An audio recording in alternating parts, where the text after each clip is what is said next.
தந்தி தொலைக்காட்சி நேயர்களுக்கு வணக்கம். நல்லதை சொல்வோம், நல்லதை செய்வோம், நல்லதே நடக்கும். ஒரு வாழ்க்கையில் நல்லது நடக்க வேண்டும் என்று சொன்னால் நல்லதை சொல்ல வேண்டும், நல்லதை செய்ய வேண்டும். அந்த அடிப்படையில் இன்றைக்கு 20/2/2016 சனிக்கிழமை பூசம் நட்சத்திரம் இரவு 4:42 வரை, பிறகு ஆயில்யம் நட்சத்திரம். இன்றைக்கு சனி பிரதோஷம். நந்தியை வழிபட்டு நலம் காண வேண்டிய நாள். எந்த தெய்வமாக இருந்தாலும் முழுமையாக நம்பிக்கையோடு நாம் வழிபாடு செய்ய வேண்டும். நமது வாழ்க்கையிலே நமக்கு கிடைத்திருக்கிற 2 கைகள், வலது கை, இடது கை. இதற்கு பின்னாலே நம்பிக்கை என்ற ஒரு கை சேருமானால் வாழ்க்கை என்ற கை மிக சிறப்பாக இருக்கும். பஞ்சபாண்டவர்கள் வனவாசம் சென்றார்கள். அப்படி வனவாசம் செல்கின்ற பொழுது ஒரு முறை கண்ணன் அவர்களை பார்க்க வந்தான். கண்ணன் பார்க்க வந்த உடனே பாஞ்சாலி சொன்னாள், நீங்கள் குளிக்கிறீர்களா, தண்ணீர் காய வைக்கிறேன் என்று சொல்லி தண்ணீர் காய வைப்பதற்காக அடுப்பு எடுத்துக்கொண்டு வந்து வைத்து அதிலே ஒரு பெரிய அண்டாவை வைத்து தண்ணீரை நிரப்பி வைத்தாள். நிரப்பி வைத்த உடனே அதற்கு விறகு வேண்டியது இருந்தது. பீமனிடம் சொன்னால் உடனே பீமன் போய் ஒரு மரத்தையே அப்படியே முறித்து கொண்டு வந்து விட்டான். மரத்தை வைத்து நெருப்பு எரித்தார்கள். ஆனால் அந்த நெருப்பு பற்றவில்லை. நீண்ட நேரமாக நெருப்பு வைத்து பார்த்தார்கள், அது பற்றவில்லை. கண்ணனோ குளிப்பதற்காக காத்துக் கொண்டிருந்தான். உடனே பாஞ்சாலி சொன்னாள், கண்ணா, இன்றைக்கு நான் எவ்வளவு நேரம் இதை எரித்தாலும் நெருப்பு பற்ற மாட்டேன் என்று சொல்கிறதே, என்ன காரணம் என்று கேட்டாள். உடனே கண்ணன் சொன்னான், ஆமாம், நெருப்பு பற்றாது. ஏன் என்று சொன்னால் அந்த மரத்துக்கு கீழே ஒரு தேரை இருக்கிறது. அந்த தேரை என் பெயரை உச்சரித்துக் கொண்டே இருக்கிறது. நான் அதையும் காப்பாற்ற வேண்டும், உங்கள் குறையையும் தீர்க்க வேண்டும் அல்லவா, அதனால்தான் என்று சொன்னான். உடனே அந்த மரத்தை தூக்கி பார்த்தால் கீழே ஒரு தேரை இருந்தது. அந்த தேரை ஹரி ஹரி ஹரி என்று அவனுடைய நாமத்தை சொல்லிக்கொண்டே இருந்தது. அந்த முழுமையான பக்திக்கு ஒரு விமோச்சனம் கிடைத்தது. உடனே அதை அப்புறப்படுத்திவிட்டு தண்ணீரை சுழ வைத்தார்கள். தண்ணீர் சுட்டுவிட்டது. இந்த கதை புராணத்திலே எதற்காக சொல்லியிருக்கிறார்கள் என்றால், எவனொருவன் முழுமையாக இறைவனை நம்புகின்றானோ அப்படி நம்பிக்கைக்கு பாத்திரமாக இருந்தால் இறைவனுடைய பரிபூர்ண அருள் நமக்கு கிடைக்கும். ஆகையினாலேதான் அந்த தேரையும் காப்பாற்றப்பட்டு விட்டது. இந்த விறகின் மூலமாக நெருப்பு எரிக்க வேண்டும் என்ற ஆவல் கொண்ட அந்த பாஞ்சாலியின் ஆசையும் நிறைவேறியது. அப்படி இன்றைக்கு நீங்கள் வழிபாடு செய்ய வேண்டும் என்றால் சனி பிரதோஷம், இதைத்தான் மகா பிரதோஷம் என்று சொல்வார்கள். மிகப்பெரிய அளவிலே எல்லா ஆலயங்களிலும் அபிஷேக ஆராதனைகள் நந்திக்கு நடைபெறும். இன்றைக்கு நந்தி கொம்போலியே நாயகனாம் சிவபெருமானை பார்த்தால் சிந்தித்த காரியங்களிலெல்லாம் சிறப்பான வெற்றி கிடைக்கும். ஆகையினால் இன்றைக்கு அனைவருமே அருகில் இருக்கும் ஆலயத்திற்கு செல்லுங்கள். எந்த தோஷம் உங்கள் ஜாதகத்தில் இருந்தாலும் பிரதோஷ நேரத்திலே நீங்கள் நந்தியை வழிபட்டால் சந்தோஷங்களை சந்திக்க இயலும் என்ற நல்ல கருத்தை தெரிவித்து இனி இந்திய ராசி பலன்களை இப்பொழுது உங்களுக்கு வழங்கப் போகின்றேன்.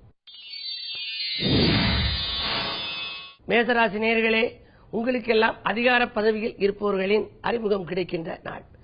இன்றைக்கு அதிகாலையிலேயே நல்ல அனுகூலமான தகவல் வந்து சேரும். அயல்நாட்டு பயணங்கள் கூட நடைபெறுவதற்கான வாய்ப்புகள் இருக்கிறது. 7லே செவ்வாய், 4லே சந்திரன், 5ஆம் இடத்தில் இருக்கின்ற குரு உங்கள் ராசியை பார்க்கின்றார்.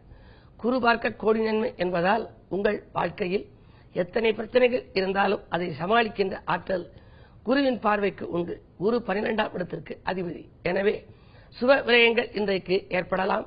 அந்த விரயத்திற்கேற்ற தனமும் இன்றைக்கு வந்து சேரும். மாலை நேரத்தில் நந்தியை வழிபாடு செய்து நன்மைகளை எல்லாம் வரவழைத்துக் கொள்ளுங்கள். ரிஷபராசி நேயர்களே, உங்களுக்கெல்லாம் சகோதரர்களால் சகாயம் கிடைக்கும் நாள். இன்றைக்கு தனவரவு எதிர்பார்த்தபடியே வந்து சேரும். 2ஆம் இடத்திற்கு அதிபதியான புதன் உங்கள் ராசிநாதனோடு இணைந்திருக்கின்ற பொழுது பண தேவைகள் உடனுக்குடன் பூர்த்தியாகும். எதை செய்ய நினைத்தீர்களோ அதை செய்து முடிப்பீர்கள். வாங்கல் கொடுக்கல்கள் ஒழுங்காகும். உறவினர்களின் ஆதரவு கரம் நீட்டி உங்களை ஆதரிப்ப புதிய முயற்சிகளில் வெற்றி கிடைக்கும் நாள் இந்த நாள். ரிஷபம் என்பதனாலே நந்தியை வழிபட்டு நலம் காணுங்கள். மிதுனராசி நேயர்களே, உங்களுக்கெல்லாம் இன்றைக்கு கூட்டு முயற்சியால் தீட்டிய திட்டங்களில் வெற்றி கிடைக்கும் நாள். குழந்தைகள் நலனில் அதிக அக்கறை காட்டுவீர்கள். 5ஆம் இடத்திலே செவ்வாய், 5க்கு அதிபதி சுக்கிரன் புதனோடு இருக்கிறார். பெண்வெளி பிரச்சனைகள் அகலும். பூர்வீக சொத்து தகராறுகள் விலகும். கேட்டபடியே உங்களுக்கு உதவிகளும் கிடைக்கும். பண தேவைகள் பூர்த்தியாகும். நல்ல நாள் இந்த நாள். கடகராசி நேயர்களே, சந்திரபலம் நன்றாக இருக்கிறது.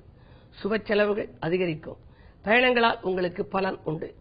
அரசியல் மற்றும் பொதுநலத்தில் இருப்பவர்களுக்கு புதிய பொறுப்புகள் வந்து சேரும். நண்பர்களின் நல் ஆதரவோடு இன்றைக்கு மங்கள செய்தி ஒன்று மனை தேடி வரப்போகிறது. சிம்மராசி நேயர்களே, உங்களுக்கெல்லாம் இன்றைக்கு எடுத்த காரியங்களை எளிதில் முடித்து காட்டும் நாள். வெற்றி மீது வெற்றி வந்து சேரும். எதிர்பாராத தனவரவும் உண்டு.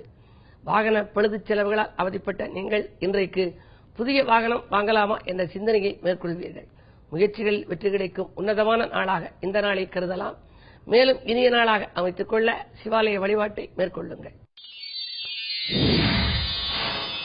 கன்னிராசி நேயர்களே, உங்களுக்கெல்லாம் இன்றைக்கு நினைத்தது நிறைவேறும் நாள். நிகழ்கால தேவைகள் பூர்த்தியாகும். நேசம் மிக்கவர்களின் பாசப்பிணைப்பு ஏற்படும். ஆடை ஆபரண சேர்க்கை உண்டு. அதிகாரிகளால் ஏற்பட்ட அல்லல்கள் அகலும். மாற்று கருத்துரையோர் மனம் மாறுவர். துலாம் ராசி நேயர்களே, ஒப்பந்தங்களில் கையெழுத்திட்டு உள்ளம் மகிழும் நாள். இன்றைக்கு புதிய ஒப்பந்தங்கள் இல்லம் தேடி வரும். எதிர்பாராத தனவரவும் உண்டு. உதிரி வருமானங்களும் உங்களுக்கு வருவதற்கான வாய்ப்பு இருக்கிறது. 2 சனி இருப்பதால் கொடுத்த வாக்கை காப்பாற்ற இயலுமா என்று நீங்கள் நினைக்க வேண்டாம். குருவினுடைய பரிபூர்ண பார்வை சகாயஸ்தானத்தில் பதிகிறது. எனவே கொடுத்த வாக்கை காப்பாற்றுவீர்கள். சகோதர வழி ஒத்துழைப்பும் உங்களுக்கு கிடைக்கும். விருச்சிக ராசி நேயர்களே, தொழிலில் எதிர்பார்த்தபடியே லாபம் கிடைத்து மகிழும் நாள். தொல்லை தந்தவர்கள் உங்களை விட்டு விலகுவர். துணிந்து சில முடிவுகளை எடுப்பீர்கள். சுப செலவுகள் உண்டு. சொல்லை செயலாக்கி காட்ட நண்பர்களின் ஒத்துழைப்பும் கிடைக்கும். உறவினர்களின் ஒத்துழைப்பும் கிடைக்கும். இன்றைக்கு கிழமை சனி. உங்கள் ராசியிலேயே சனி சஞ்சரிக்கின்றார். சனி பிரதோஷம் என்பதனாலே மாலை நேரத்தில் பிரதோஷ நேரத்திலே நந்தியம்பெருமானையும் சிவபெருமானையும் உமையவளையும் வழிபட்டு நல்ல வாய்ப்புகளை எல்லாம் வரவழைத்துக் கொள்ளுங்கள். தனுசு ராசி நேயர்களே, உங்களுக்கு சந்திராஷ்டமம். விமர்சனங்களால் விரிசல் ஏற்படும் நாள். விரயங்கள் கூடுதலாக இருக்கும். நட்பு பகையாகலாம். உறவினர்களின் பகையும் உருவாகலாம். என்ன இருந்தாலும் அருகில் இருப்பவர்களை அனுசரித்து செல்வது நல்லது. பயணங்களை மாற்றியமைத்துக் கொள்ளுங்கள். திட்டமிட்ட காரியங்கள் திசை மாறி செல்லும் இந்த நாளில் வழிபாட்டால் வளர்ச்சியை கூட்டிக் கொள்ள இயலும்.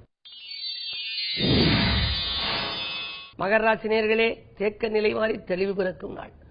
வாழ்க்கையில் தேக்க நிலை அதிகம் எப்பொழுது வரும் என்றால் 8 ராகு 8 குரு சஞ்சரிக்கின்ற பொழுது.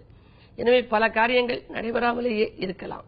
துரிதமாக நடைபெற வழிபாடு உங்களுக்கு தேவை. அது மட்டுமல்ல, நண்பர்கள் கூட இன்றைக்கு திடீரென பகையாக மாறலாம். அனுசரித்து செல்வதன் மூலம் ஆதாயம் கிடைக்கும். விரயங்கள் கூடும் நாள் இந்த நாள். கும்பராசி நேயர்களே, வரவு திருப்திகரமாக இருக்கும் நாள். இன்றைக்கு தனாதிபதியான குரு வக்ர இயக்கத்தில் இருந்தாலும் கூட உங்கள் ராசியை பார்ப்பதால் குடும்பச் சுமை கூடும். செலவுக்கேற்ற வரவு வந்து கொண்டே இருக்கும். சுபகாரிய நிகழ்வுகள் நடைபெறுவதற்கான அறிகுறிகள் தோன்றும். என்ன இருந்தாலும் சூரிய பலம் மேலோங்கி இருப்பதால் கோபம் அதிகரிக்கும். கோபத்தை குறைத்துக் கொள்ளுங்கள். அருகில் இருப்பவர்களை அனுசரித்துக் கொள்வதன் மூலமே ஆதாயம் அதிகம் உங்களுக்கு கிடைக்கும். பயணங்களாலும் பலன் உண்டு. மீனராசினியர்களே, வரன்கள் வாயில் தேடி வரும் நாள். வாரிசுகளால் ஏற்பட்ட பிரச்சனைகள் அகலும். உங்கள் சொற்படி குழந்தைகள் கேட்கத் தொடங்குவார்கள். புதிய வாகனம் வாங்கும் முயற்சியில் ஆர்வம் காட்டுவீர்கள். அதிகாலையிலேயே வரும் அலைபேசி வழி தகவல் தொழிலுக்கு உறுதுணை புரிவதாக இருக்கும். இன்றைக்கு மாலை நேரம் சிவாலயம் சென்று நந்தியை வழிபாடு செய்யுங்கள். நடக்காத சில காரியங்கள் கூட நடைபெறத் தொடங்கும். மேலும் விவரங்கள் அறிய தினத்தந்தி படியுங்கள்.